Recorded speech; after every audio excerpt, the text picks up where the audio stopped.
Bonsoir Baptiste. Bonsoir David, bonsoir à tous. Alors c'est une question qui peut surprendre tout le monde évidemment, parce qu'on a tellement l'habitude d'évoluer dans un climat anxiogène, mais pourtant elle est posée, et elle est posée par des scientifiques très sérieux. En quoi Omicron peut-il être une bonne nouvelle, Baptiste? Eh bien, il faut regarder ce qui se passe en Afrique du Sud et plus précisément dans la province du Gauteng, la région de Johannesburg, là où le variant a été détecté pour la première fois. Ce que montrent les dernières données, c'est que ce variant, il est explosif, qu'il se propage beaucoup plus vite que les autres. Regardez, vous allez avoir plusieurs courbes sur le même graphique. Vous allez avoir en fait toutes les vagues en orange, en rouge, en jaune. C'est les vagues qui ont déjà eu lieu avec les cas. Vous les voyez avec notamment Delta qui était très impressionnant. Sauf qu'en vert, vous avez le variant Omicron. Et vous voyez que ce variant-là, il se propage beaucoup plus rapidement, il est beaucoup plus brutal. On est passé en fait en quelques semaines de 2000, 3000 cas par jour en moyenne à aujourd'hui 8000 cas quotidiens seulement dans cette région autour de Johannesburg. Conclusion, ce variant est beaucoup plus contagieux et pourrait sans doute, à terme, éliminer les autres variants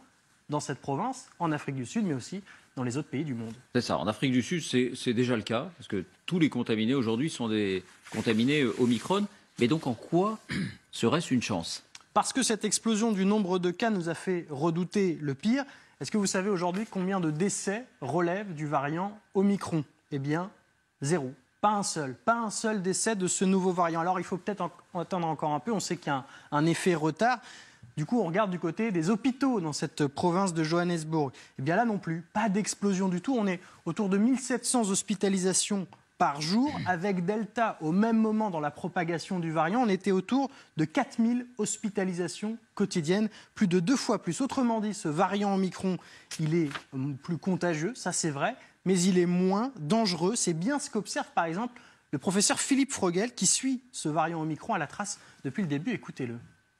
Omicron est peut-être le big one en ce qui concerne la contagiosité, puisqu'il est encore plus contagieux que le Delta.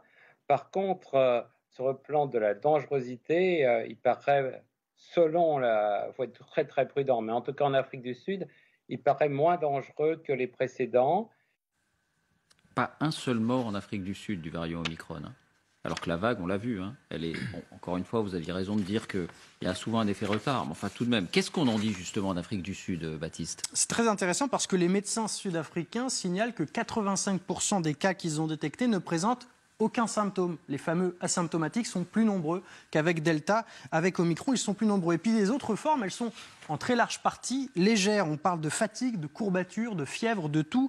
Même l'OMS, qui n'est pas forcément connue pour répandre les nouvelles les plus rassurantes, indique que le risque de contracter une forme grave est moins important avec ce nouveau variant qu'avec le variant Delta. Du coup, peut-on aller jusqu'à penser que ce variant Omicron pourrait être synonyme de fin de l'épidémie, ou en tout cas fin de l'épidémie qui nous inquiète? Oui, on peut le dire, parce que sa diffusion pourrait faire entrer le Covid dans la catégorie des maladies comme la grippe, comme le rhume. Évidemment, c'est toujours compliqué de comparer des maladies entre elles. Elles ont chacune leurs caractéristiques. Mais cette mutation pourrait bien rendre ce virus-là plus inoffensif. Écoutez à nouveau les explications de Philippe Frogel. Si Omicron se répand rapidement et remplace Delta, et qu'en même temps Omicron entraîne moins d'hospitalisation, particulièrement chez les gens âgés, particulièrement chez les vaccinés ou les personnes qui ont des morbidités, là, ça deviendra une très bonne nouvelle parce que l'immunité, qu'elle soit vaccinale ou liée à l'infection, va augmenter et en même temps, les personnes atteintes ne seront pas très malades. Et c'est comme ça qu'une maladie virale finit par disparaître. Alors justement, est-ce qu'il existe des précédents de ce genre dans l'histoire des virus? Oui, il en existe. En fait, les épidémies peuvent se terminer de plusieurs façons. Vous avez la fameuse immunité naturelle dont on a beaucoup parlé. C'est probablement comme ça que la grippe espagnole a disparu. Elle avait tellement circulé que le réservoir de malades potentiels s'était épuisé. Il y a l'immunité évidemment par le vaccin. La variole, par exemple, a été éradiquée dans les années 80 grâce à la vaccination. Et puis, il y a aussi la possibilité d'une mutation. On parle beaucoup du SRAS en 2003. Le SRAS qui avait muté pour devenir plus dangereux. Là, ce coronavirus, il est en train de muter pour devenir plus contagieux. Et là, il y a un précédent. Alors, il n'est pas chez l'homme. Le SRAS, il avait muté pour devenir plus dangereux, mais surtout beaucoup moins contagieux. Et c'est ça qui avait arrêté l'épidémie. Alors là, c'est un peu l'inverse. Et c'est l'inverse qui se passe avec ce coronavirus numéro 2.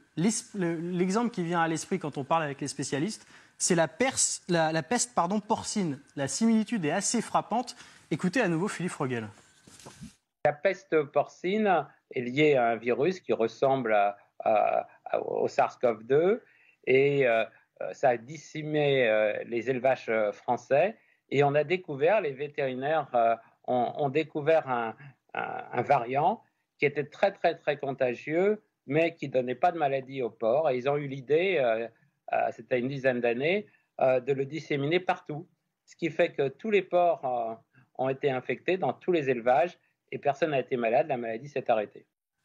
Oui, là, c'était une manœuvre volontaire, donc des chercheurs, des médecins, de l'homme, de diffuser massivement ce virus qui a mangé l'autre et qui était beaucoup moins offensif.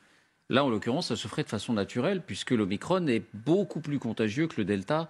Par exemple, merci Baptiste,